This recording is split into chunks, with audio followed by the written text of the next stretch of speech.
If you are at home with a pork butt and a slow cooker, you can cover this with salt and pepper, a little bit of garlic, throw it in the slow cooker, let it go for 8 to 10 hours. You're going to have some of the best pulled pork you can find outside of a restaurant or competition barbecue, right? However, I learned a couple things a few minutes ago, and I'm not sure that mine's going to work exactly right. Like I said, this one is a little bit strange in how it came from the factory, so I can't trim exactly how the competition guys did. But there is one main thing that I want to show you all that I think is important. So this, apparently, is called the money muscle in competition barbecue, and you trim it. Can y'all see that? The striation runs very evenly this way, and it the striation runs very evenly this way, and I think what we're going to end up with is something that is more akin to a pork loin. And apparently what they do, and I'm just trimming this down, I'm getting through some of this fat, and like I said, they didn't use this one because my money muscle didn't look good, so I don't know how well I'm going to be able to do to get this off of here. But here's my reasoning. You can buy a pork butt, and we got these for 99 cents a pound, which might explain why mine doesn't look good. Yeah, you're right. Yeah, so... Is there such a thing as a second? Well, there might be. Maybe we did. And I'll say, this one's got a lot of silver skin on it. Yours didn't have. There's the horn. Okay, so all I'm doing is running my knife where this muscle already wants to separate. And I like to use a paring knife, and I'm using just the tip to just kind of ease it away. You're following the line of the muscle that's already there.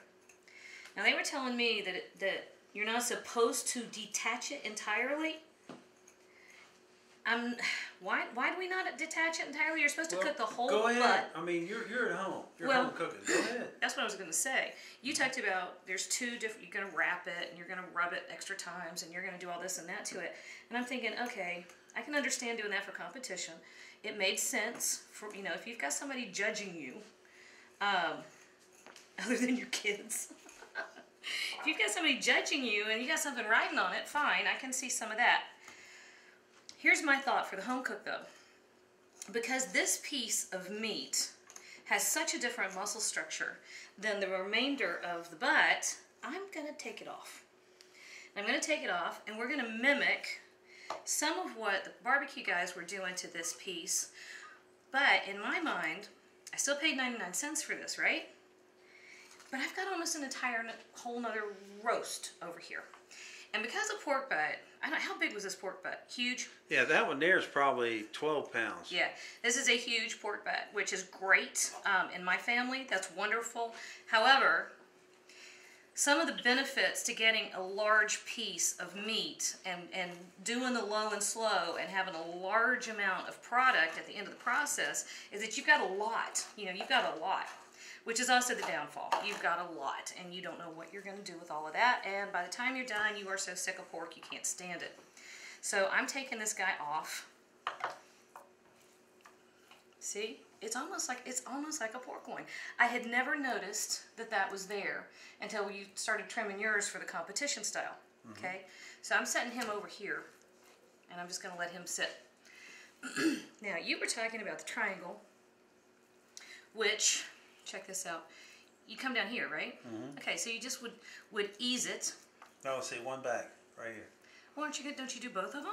No, just, yeah, that one. Now, yeah, I did do both of them, you're right. Okay. But, okay, go ahead. So this is what the competition guys were doing. Okay, they're coming down this seam, and they're doing that to remove, see, you've got a good bit of cartilage, you've got some fat, you've got some silver skin in here. And this is where that got trimmed off of that other pork butt. I'm not going to do most of that. Mainly because it takes a lot of time. And if you're a home cook, you know, a lot of what you're doing is you need to produce some food, and you don't have time to fiddle and get all, you know, fiddly. I don't like fiddly food. But I was going to show a little bit just to show, if you wanted to, how you know, somebody at home could do this closer to what the competition guys do. I'm not going to go all the way.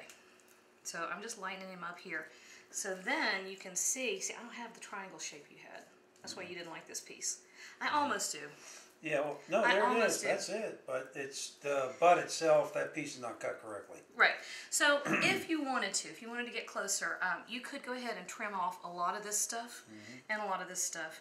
I'm not going to worry too much about it, okay? Because we're not going to do exactly what you're doing. I think the triangle is awesome. So you would use this almost as its own end product, like this guy over here. Okay? To watch it live, go to Barbecue Superstars, BBQ Superstars, and we got a live stream going. And then go to YouTube and Jan Charles, Jan, last name Charles. Yep. And you can watch the full length video. We're live streaming right now. And call in 864-621-4958 and ask Jan a question. It don't have to be just about barbecue. She's an expert in all food categories, baking. Except sushi. Don't ask me about sushi. She don't know about sushi. I just eat it. That's about the limit, and we'll fill you in. All right, so I flipped this guy over, and we are taking off part of the fat cap. Now, again, if you're at home and you've got a slow cooker, don't worry about taking this fat cap off, right? Just don't worry about it. You're going to be using a braising method to cook it, and you're still going to get velvety, silky texture with the meat after you've pulled it. You will also be able to separate the fat from the cooking liquid just by putting it in its own container, letting the fat rise to the top, and skimming it off, okay? Now, that's for braising. If you want to, because you've got the braising liquid to surround the meat as it cooks and to permeate, throw it in there with the fat cap intact, let the fat cap sit up top, okay? Would Alton Brown say that the fat always rises to the top and hot? It does, doesn't it? It does. I don't know what Alton would say, but that's a good saying. Carbon chains are lighter than water. Well, and fat is heavier. I mean, fat is lighter than water, too. So anytime you've got a liquid like that, that's the easiest way to skim any kind of cooking liquid or broth or what have you. Put it just in a container and throw it in the refrigerator, and you can just lift it off, you know. That's the easiest way. But we're not doing that. We're going to the cooker outside with this. In my case, I don't want the fat to render, drip, and burn, okay? So you were talking about how you take the fat cap off because it washes all the flavor away. And that makes sense. I can understand that. Fat cap always down, according to Barbecue Superstars. Now, what about you, Jan? Where do you put? Dude, I am half on the fat cap down. Here's the thing. If you're producing competition barbecue and you're really worried about your rub and you're going to be replacing your rub, what did you say, 5 or 6 times? Yeah. If you're really going to be doing all of that, I say fat cap down. However, if you are a home cook and you're doing this for your own backyard and your own family and friends and you still want an excellent, excellent result, it may not be quite competition. But you're going to have some seriously delicious food if you do it, and it doesn't matter. Fat cap up. Right. Doesn't matter. Because we're going to be doing a couple things. You said you had a clean spray bottle for me, right? The controversy continues. I know. I have a feeling that in the barbecue world, I just stepped in it. I really think I probably will have. I'll have a bunch of barbecue people going, no. You got Steve Rayson and other experts who say fat cap up. Well, I think here's what happens, and this is the way I've always cooked pork. I keep the fat cap up, it renders down, and I don't worry so much about rubs when I'm cooking at home. It's just not that big a deal. I usually braise, so you've got that moist, enclosed environment where that's what your flavor is going to come from. But the fat will render, and it will help break down the collagen through the meat. There's your flavor, there's your texture. And texture, if you're at home cooking, don't dismiss texture because it's critical, okay? And what we're after is a mimic of that. It's not silky, it's velvet. That velvet texture from really good pulled pork, okay? Here's the other thing.